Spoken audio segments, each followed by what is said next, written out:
Hello everyone. Welcome to day 4 of Plan With Me 2025 series. अभी हम career के बारे में बात कर रहे हैं और आज का जो दिन है, आज का ये वीडियो ये सबसे ज़्यादा इम्पोर्टेंट है इस पूरे करियर प्लानिंग सीरीज में, क्योंकि आज हम प्रॉपर प्लानिंग के बारे में बात करने वाले हैं। अभी तक हमने ये देखा कि हमारे करियर में क्या कमी है, हमें क्या चाहिए अपने करियर से। हमने एक गोल सेट किया और उसके बाद उस पे एक माइंड मैप बनाया। लेकिन आज हम इस वीडियो में और जो डिस्क्रिप्शन में एक पीडीएफ टेम्पलेट मैंने आपको दिया है, उसकी हेल्प से उस पूरे करियर गोल के लिए एक प्रॉपर प्लान बनाएंगे।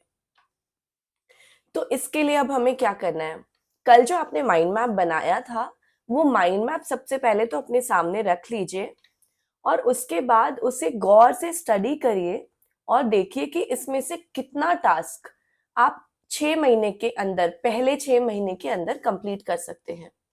एक तरीके से आप अपने माइंड मैप को 2 इक्वल पार्ट्स में डिवाइड करेंगे, जिसमें आप ये देखेंगे कि पहले 6 महीने में आपको कितना काम कंप्लीट करना है और आखिरी 6 महीने में कितना काम कंप्लीट होगा। तो जो आखिरी 6 महीने में आपने सोचा है करने का, उसको तो आप साइड में कर दीजिए, उसकी प्लानिंग अभी नहीं होगी। तो जो पहले 6 महीने का काम है, उसको अपने सामने रखिए और अब उसको भी 3-3 महीने में 2 बार डिवाइड कर दीजिए। मतलब पहले 3 महीने में आप कितना काम करेंगे और उसके अगले 3 महीने में आप कितना काम करेंगे। तो इसमें से भी जो सेकेंड 3 मंथ्स वाला है, उसको आप साइड रख दीजिए और जो फर्स्ट 3 मंथ्स वाला काम है आपका, उसको आप एक आइसोलेटेड टास्क मान लीजिए। अभी ये जो पहले 3 मंथ का आपने आइसोलेटेड टास्क कंसिडर किया है, इसके लिए अब आप अलग से एक माइंड मैप बनाएंगे जिसका प्रोसीजर सेम होगा जो कि कल का था। इसमें आप डिसाइड करेंगे कि ये टास्क कंप्लीट करने के लिए आपको किन चीजों की जरूरत है, क्या चीजें करनी है, किससे इंटरेक्ट करना है, क्या स्टडी करना है, किस चीज पे प्रैक्टिस करना है। वो सारी चीजें आप इस माइंड मैप में बनाएंगे। अब जब आपने ये माइंड मैप बना लिया, उसके बाद इसके हर एलिमेंट को आप एक इंडिविजुअल टास्क मान करके उसके लिए एक एक्शन प्लान लिखेंगे। जैसे फॉर एग्जाम्पल, आपको कोई नई स्किल सीखनी है ये टास्क कंप्लीट करने के लिए, तो वो एक एलिमेंट हो गया कि आपको ये स्किल सीखनी है। उसका अब एक एक्शन प्लान क्या है? आपको कौन सी बुक या कौन सा कोर्स या अ, कौन सा इंटरनेट पे वेब पेज आपको रेफर करना है, कितना मॉड्यूल आपको कब कवर करना है, प्रैक्टिस कैसे करनी है, ये सारी चीजें आपके उस एक्शन प्लान में आ जाएगा। तो इस तरीके से करके आप इस फर्स्ट 3 मंथ्स के माइंड मैप को पूरा एक प्रॉपर रोड मैप बना करके कंप्लीट कर लीजिए। अभी एक बात का बहुत अच्छे से ध्यान रखिएगा कि डोंट बी टू हार्श और too easy on yourself. एक सबसे अच्छा प्लान वो होता है जिसमें आप 75 से 90% तक का काम कंप्लीट कर लेते हैं। अगर आप 100% पूरा कंप्लीट कर ले रहे हैं, तो इसका मतलब ये नहीं है कि आपकी प्लानिंग या एफर्ट्स बहुत अच्छे थे। उसका मतलब शायद ये है कि आपने अपने लिए बहुत इजी प्लान बना लिया था। और अगर आप 70% भी कवर नहीं कर पा रहे हैं या 75% भी कवर नहीं कर पा रहे हैं, तो इसका मतलब ये है कि आपने बहुत ओवर एस्टिमेट कर लिया था अपने कैपेबिलिटीज को। तो उसके हिसाब से आपको थोड़े चेंजेस लेकर के आने पड़ेंगे। अब ये जो प्लान आपने बनाया है, ये प्लान भी परमानेंट नहीं है, क्योंकि जैसे जैसे आप आगे बढ़ते जाएंगे आपको चेंजेस करने पड़ेंगे। चेंजेस कैसे करने पड़ेंगे? ये जो आपने पूरा रोड मैप अपना बनाया है ना, इस रोड मैप को आप एक टाइमलाइंस में डिवाइड करेंगे। वो टाइमलाइन 1 हफ्ते की हो सकती है, वो 10 दिन की भी हो सकती है, 15 दिन की भी हो सकती है। वो आपके ऊपर डिपेंड करता है कि आप कैसे रखना चाहते हैं। दूसरी चीज इस चीज पे डिपेंड करता है कि वो जो आपने टास्क लिया है ना, उसको करने में कितना टाइम लगेगा और उसको कितने इंटरवल पे चेक करने की जरूरत है। तो एक और चीज है कि जब एक एक टाइमलाइन आपकी कंप्लीट होती है, तो उसके कंप्लीशन के बाद आप एक बार दोबारा जाकर के उसको चेक करिए कि मैंने इस टाइमलाइन के लिए, फॉर एग्जांपल 10 दिन की टाइमलाइन थी, तो उस 10 दिन की टाइमलाइन के लिए मैंने इतनी चीजें सोची थी करने की, उसमें से कितनी हुई हैं अच्छे से या नहीं हुई हैं, उस पर और काम करने की जरूरत है क्या? अगर है तो आप अपने आगे के जो प्लानिंग करेंगे उसमें इसको इनकॉर्पोरेट कर सकते हैं। अगर नहीं है, आप उसे कंप्लीट कर पाए प्रॉपरली, तो वो टास्क कंप्लीट हो चुका।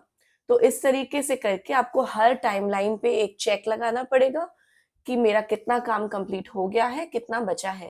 कुछ और बातें हैं जो मैंने आपको पिछले वीडियोस में अभी तक नहीं बताई थी, वो मैं अब बताने जा रही हूँ। पिछले वीडियोस में इसलिए नहीं बताया था क्योंकि अगर आप प्लानिंग में नए हैं तो आपका इमेजिनेशन थोड़ा तो एक्टिवेट होना चाहिए, लेकिन अब मैं इसलिए बता रही हूँ ताकि आपको आगे की प्लानिंग में हेल्प हो जाए।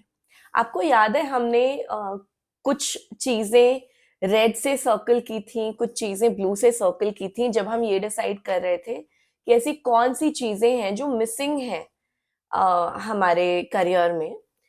तो जो चीजें हमने ब्लू से सर्कल की थी, दैट मीन्स आप ऑलरेडी उस पे एफर्ट्स लगा चुके हैं। आप उसे अपने साल भर का करियर गोल मत बनाइए, क्योंकि it is very sure and certain कि उसमें थोड़ा बहुत एफर्ट्स और लगा करके, थोड़े बहुत ट्विक्स और चेंजेस करके, कोई सॉफ्ट स्किल सीख करके या बहुत थोड़े थोड़े चेंजेस करके आपका वो काम कंप्लीट हो जाएगा। तो that is not a 1 year goal. 1 year goal आपका वो हो सकता है ज्यादातर केसेस में जो आपने रेड से मार्क किया था, क्योंकि वो चीजें आपको चाहिए तो सही, लेकिन आपने उसके लिए कोई अभी तक एफर्ट्स नहीं लगाए हैं या उसके बारे में सोचा तक नहीं है कि मुझे ये करना कैसे है। और एक बात का और ध्यान दीजिएगा कि जितनी चीजें आपने लिखी थी ना कहीं सारी चीजें एक दूसरे से रिलेटेड होंगी। आपकी सैलरी ज्यादा नहीं है, आप किसी और चीज पे काम करना चाहते हैं, आप एक स्टार परफॉर्मर नहीं है, बहुत एवरेज परफॉर्मेंस दे रहे हैं, आपको प्रमोशन नहीं मिल रहा है या इंक्रीमेंट नहीं मिल रहा है, वो जो भी चीजें हैं, अल्टीमेटली सारी चीजें किस पे आती हैं? आपके एफर्ट्स पे आती हैं या फिर इस बात पे आती है कि आपको एक नई स्किल सेट सीखनी है। तो अल्टीमेटली जो आपका करियर गोल होगा ना, अगर आप सिर्फ एक करियर पाथ पे हैं, क्योंकि बहुत सारे लोग ऐसे होते हैं जो साइड हसल्स भी करते हैं, तो उसमें भी लेकिन प्लीज एक बार ये सोचिएगा कि मेनली आप किस चीज पे फोकस करने वाले, क्योंकि वो आपकी प्रायोरिटी होगी। बाकी की चीजों पे भी आप फोकस करिए, आपको जैसे टाइम मिलता है आप प्रॉपरली प्लान करिए। अगर आप अकम्प्लिश कर लेते हैं बहुत अच्छी बात है, लेकिन मेन करियर गोल एक ही रखिएगा। और उसके अलावा और भी जो चीजें आप कर सकते हैं, लेकिन एक करियर पाथ के लिए एक गोल। अगर आप 2 या 3 करियर पाथ पे हैं, तो आपके 2 या 3 गोल्स होंगे अकॉर्डिंग टू कितने करियर पाथ्स हैं, लेकिन उसमें भी आप प्रायोरिटाइज करिएगा कि आपके लिए सबसे ज्यादा इंपॉर्टेंट क्या है। क्योंकि मैं अभी ये बात बता रही हूँ, इसीलिए एक और बात बता देती हूँ। हालांकि ये टॉपिक से थोड़ा अनरिलेटेड है, लेकिन फिर भी कई बार ऐसा टाइम होता है जब हमें अपने करियर को ज्यादा प्रायोरिटी देनी होती है। कई बार खुद को देनी होती है, अपनी हेल्थ को, अपने सोल को। कई बार ऐसा टाइम होता है जब हमें अपने फैमिली को, अपने रिलेशनशिप्स को ज्यादा इंपॉर्टेंस देनी होती है। तो उस तरीके से आपके जो ईयरली गोल्स और प्रायोरिटीज हैं वो थोड़े बहुत चेंज हो जाते हैं। तो जो आपका एक final goal of the year होगा ना, वो एक ही होगा। तो वो या तो आपका करियर हो सकता है, आपके रिलेशनशिप्स हो सकते हैं, या कुछ और। लेकिन अभी आपको ये जानने की जरूरत है कि उस सब चीजों में जो 7 पैरामीटर्स मैं आपको बता रही हूँ, इन सब में से आपके लिए इस साल के लिए, अभी के लिए सबसे ज्यादा इंपॉर्टेंट क्या है, तो आप उसको अपना एक गोल चूज करिएगा। लेकिन हाँ, हर फील्ड में वो जो 7 पॉइंट्स, जो 7 टॉपिक्स मैंने आपको बताए थे, उस हर टॉपिक के लिए एक फाइनल गोल जरूर चूज करिएगा, क्योंकि मोर ऑफन देन नॉट आप हर एक उस गोल पे काम कर पाएंगे। बस हाँ, प्रायोरिटी एक चीज को दीजिएगा ताकि वो एक चीज आपकी कंप्लीट हो जाए। जैसे लास्ट ये वाला जो ईयर हमारा चल रहा है, इसमें मैंने अपने रिलेशनशिप को प्रायोरिटी बनाया था, तो मैंने उस पे ज्यादा फोकस किया। उसके पहले मैंने खुद को प्रायोरिटी बनाया था, तो मैंने खुद पे काम किया। और ये जो आने वाला साल है उसमें मैं अपने करियर को प्रायोरिटी बनाने वाली हूँ, तो मैं अपने करियर पे काम करूंगी। अब मैं मिलती हूँ आपसे कल फिर। करियर का एक और छोटा सा पर बहुत इंपॉर्टेंट पार्ट बाकी रह गया है, उसके लिए मैं आपसे मिलती हूँ कल। तब तक के लिए बाय बाय।